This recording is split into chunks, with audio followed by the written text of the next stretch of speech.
अस्सलाम वालेकुम दोस्तों, कैसे हैं आप सब। उम्मीद करती हूँ कि अल्लाह के फजल करम से आप ठीक ठाक होंगे। आज हम बनाएंगे कुल्फ़े का साग।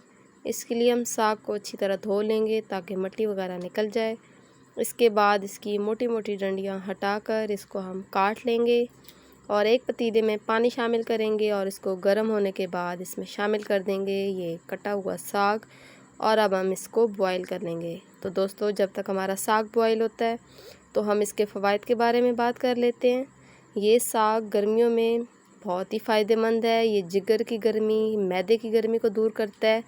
ये शुगर के मरीज़ों के लिए बहुत फ़ायदेमंद है और इसके साथ साथ ये ज़ुकाम को भी दूर करता है। तो दोस्तों, हमारा साग बॉयल हो गया है, तो अब हम इसके पकाने की तरफ आते हैं। इसके लिए 3 अदद प्याज लिए हैं हमने और इसको काट लिया है। काटने के बाद इसको हमने ऑयल में शामिल कर दिया है और अब हम इसे लाइट ब्राउन होने तक पका लेंगे। तो दोस्तों, अगर आपने मेरे चैनल को सब्सक्राइब नहीं किया तो सबसे पहले मेरे चैनल को सब्सक्राइब कर लें, बेल आइकन को प्रेस कर लें ताकि मेरी आने वाली नई वीडियो आप तक बर वक्त पहुँचती रहे। तो दोस्तों, हम इस प्याज को लाइट गोल्डन होने तक पकाएंगे और फिर इसके बाद हम इसमें शामिल कर देंगे अदरक लहसुन का पेस्ट और इसको हल्का सा चला लेंगे ताकि इसका हल्का सा कच्चापन दूर हो जाए। और फिर इसके बाद हम इसमें शामिल कर देंगे 4 से 5 अदद मसाले, जो कि हैं लाल मिर्च, धनिया पाउडर, हल्दी, दड़ा मिर्च और नमक। इन 5 मसालों को शामिल करने के बाद हल्का सा चला लेंगे और फिर हम इसमें शामिल कर देंगे जल्दी से टमाटर। तो जी लीजिए, हमने लिए हैं 4 अदद टमाटर। इनका छिलका हटाकर हमने इनको काट लिया है और अब हमने इस प्याज वाले मसाले में इसमें शामिल कर दिया है। अब हम इसको इतना पका लेंगे ताकि ये टमाटर घुल मिल जाएं, रच बस जाएं और ये अच्छे से सॉफ़्ट होकर पक जाएं और हमारा एक प्यारा सा मसाला तैयार हो जाए।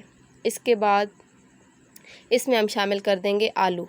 4 आलू लिए हैं, इनको मैंने काट लिया है छोटा छोटा और ये मैंने शामिल कर दिए हैं।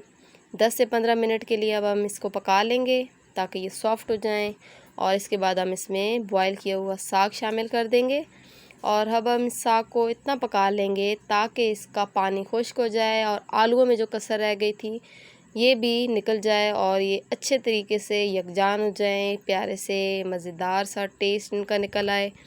और इसको हम घी ऊपर आने तक पका लेंगे। इसका मुसलसल चम्मच चलाते रहेंगे ताकि नीचे ना लगे और अब ने इसको इतना पकाना है ताकि इसका पानी खुश्क हो जाए। तो दोस्तों, एक दफ़ा आप मेरी रेसिपी से ट्राई करें और इसके बाद आप अपने दिल के कहने पे इस साग को बार बार बनाएंगे। ये साग आपको बहुत मज़े का लगेगा। बस शर्त यह है कि आपने एक दफ़ा इसको ट्राई ज़रूर करना है। तो दोस्तों, कोई भी साग आप बनाएं और उसमें हरी मिर्च ना शामिल करें तो साग का मज़ा ही नहीं आता। तो इसमें हमने तकरीबन 4 से 5 अदद हरी मिर्च लेंगे फ्रेश सी और इसको हम काट लेंगे बारीक बारीक। आपकी मर्ज़ी है, आप 2 टुकड़ों में काट लें। मैंने इनको छोटा छोटा कट कर लिया है और फिर मैं शामिल कर दूँगी इनमें हरी मिर्च। हरी मिर्च के वैसे भी बेइंतहा फ़वाइद हैं, ये सेहत के लिए फ़ायदेमंद है। लाल मिर्च का इस्तेमाल कम करें, आप काली मिर्च और हरी मिर्च का इस्तेमाल ज़्यादा करें। तो दोस्तों, इसमें शामिल कर दिए मैंने 4 से 5 हरी मिर्चें। अब हम इसको चला लेंगे, अच्छे से पका लेंगे और हमारा ऑयल ऊपर आ गया है, ये देखें, और ये मज़ेदार सा साग हमारा तैयार है। तो दोस्तों, अब हम इसे डिश आउट कर लेंगे। अब आप इसे बनाइएगा मेरी रेसिपी से, आप मुझे बताएं कि कैसी बनी है और मुझे कमेंट्स में आपने ज़रूर बताना है कि ये रेसिपी कैसी बनी है। तो दोस्तों, ये हम इसमें चला रहे हैं चम्मच और उसके बाद मैं इसे प्लेट में निकालती हूँ।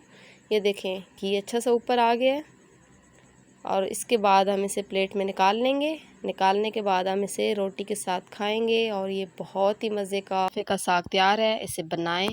तो चलें दोस्तों, चलते हैं, नेक्स्ट रेसिपी में मिलेंगे। अल्लाह हाफिज़।